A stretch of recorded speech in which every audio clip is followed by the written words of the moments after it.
sin salvación. A Cuba no la salva ni el médico chino. El país sufre catarata ideológica, anemia económica y sobrepeso burocrático. Empezó el año 2024 y la economía cubana parece lejos de salir del coma, provocado por la ineficiencia gubernamental, la corrupción y la improductividad. Según expresó recientemente a Radio Rebelde el periodista Raúl Menchaca, en plan de proctólogo social, el músculo principal de la isla, la producción, está muy deteriorada. Si seguimos esa línea argumental y estilística, el resto de ese cuerpo también se encuentra hecho un desastre, en un coma económico irreversible. La cabeza del régimen padece hidropesía ideológica, los hoyos muestran evidentes señales de catarata o daltonismo, la nariz está obstruida por el hedor a desechos en la vía pública y los hombros están caídos por el excesivo peso de las charreteras de los militares. Por si fuera poco, el número de glóbulos rojos en la sangre revolucionaria que, se dice, circula en el cuerpo de la nación está sobredimensionado. La linfa financiera no corre por las venas por lo deteriorado del músculo principal y la deuda con países extranjeros.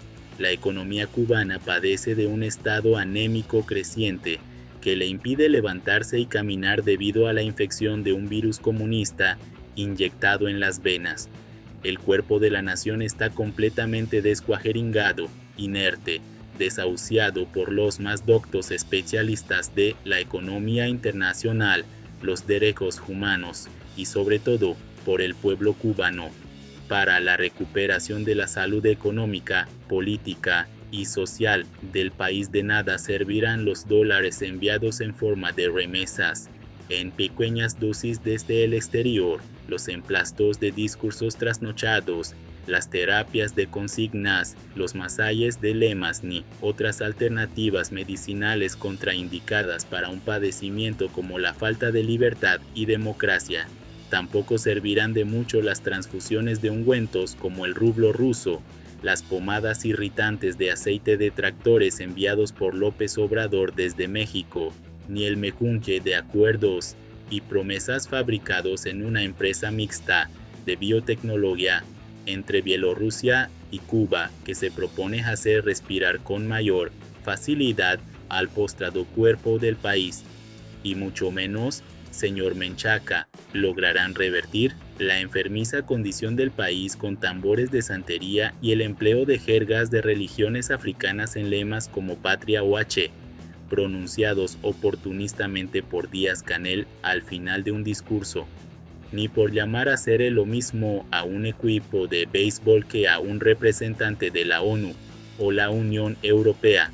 Las terapias de choque anunciadas por el régimen no aliviarán los niveles de anemia que padece el país, solo lograrán que aumente la presión arterial de una población con las defensas caídas por causa del hambre y la escasez que sufre el cuerpo enfermo de la nación. Cuba está en un estado de gravedad irreversible y no hay fórmula médica ni espiritual que la saque de esa situación.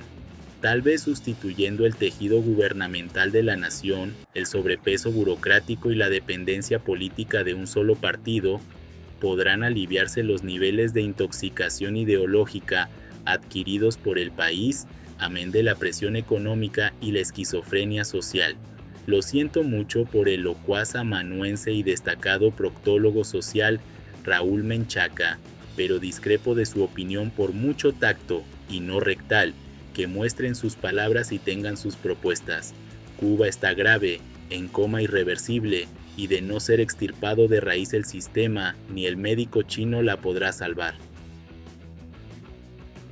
Mientras tanto, el régimen cubano asegura que aplicará las nuevas medidas de forma gradual. El régimen cubano aseguró que aplicará de forma gradual las nuevas medidas para corregir distorsiones y reimpulsar la economía, en un intento por atenuar el nerviosismo y malestar que éstas han generado entre la población. Así lo afirmó el gobernante Miguel Díaz-Canel durante una sesión del Consejo de Estado, en la cual prometió que su ejecutivo prestará una especial atención a las personas en situación de vulnerabilidad según la oficialista Prensa Latina. Ante la treintena de miembros que componen el organismo, Díaz-Canel se refirió al paquetazo de su gobierno, prometiendo aplicar el principio de la revolución de que nadie quedará desamparado, animando a sus integrantes a mantener una sólida comunicación política. El gobernante analizó el cronograma de implementación de sus medidas, pero no indicó fecha de entrada en vigor para ninguna de ellas. Se sabe que el aumento en más del 500% del precio de la gasolina se empezará a cobrar a partir del 1 de febrero.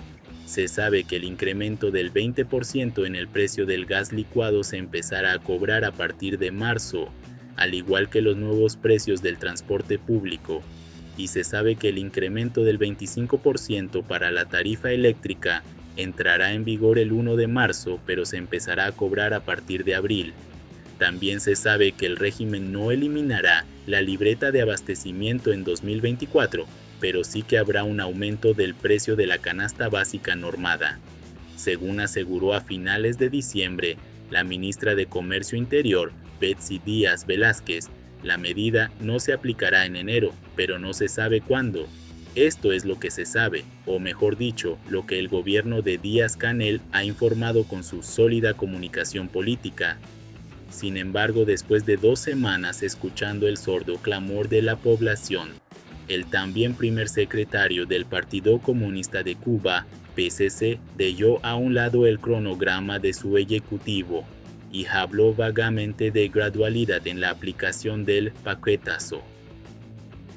También identificó las 4 prioridades para esta etapa de trabajo: el fortalecimiento de la unidad nacional, el fortalecimiento de la labor ideológica, el aseguramiento político a las medidas aprobadas en la Asamblea Nacional y la discusión sistemática sobre tendencias negativas en la sociedad cubana.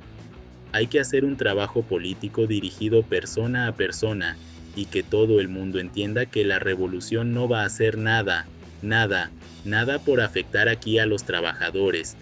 El propio Raúl, en su discurso de enero, dijo que quizás habría que hacer algunos sacrificios temporales, pero para lograr el objetivo supremo de defender la revolución, porque en definitiva es la revolución del pueblo y para el pueblo, dijo el presidente del Consejo de Estado, Esteban Lazo Hernández. Según el primer ministro Manuel Marrero Cruz, el aseguramiento político y comunicacional a la implementación de las medidas y el apoyo de los factores en todas las instancias resultan claves para brindar la mayor cantidad de información al pueblo, con el objetivo de esclarecer cualquier inquietud. Concentrada en el primer trimestre del año la aplicación del paquetazo de Díaz-Canel, el servicial Consejo de Estado consideró oportuno no realizar en estas fechas el primer proceso de rendición de cuenta del delegado a sus electores a nivel municipal y evaluar su desarrollo más adelante en el año, por si acaso.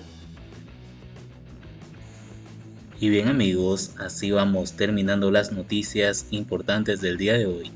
Por favor, nos ayudarían mucho compartiendo las noticias y así poder informar a muchas más personas de la verdadera realidad en Cuba. Patria y vida mis hermanos, nos vemos en el siguiente informe.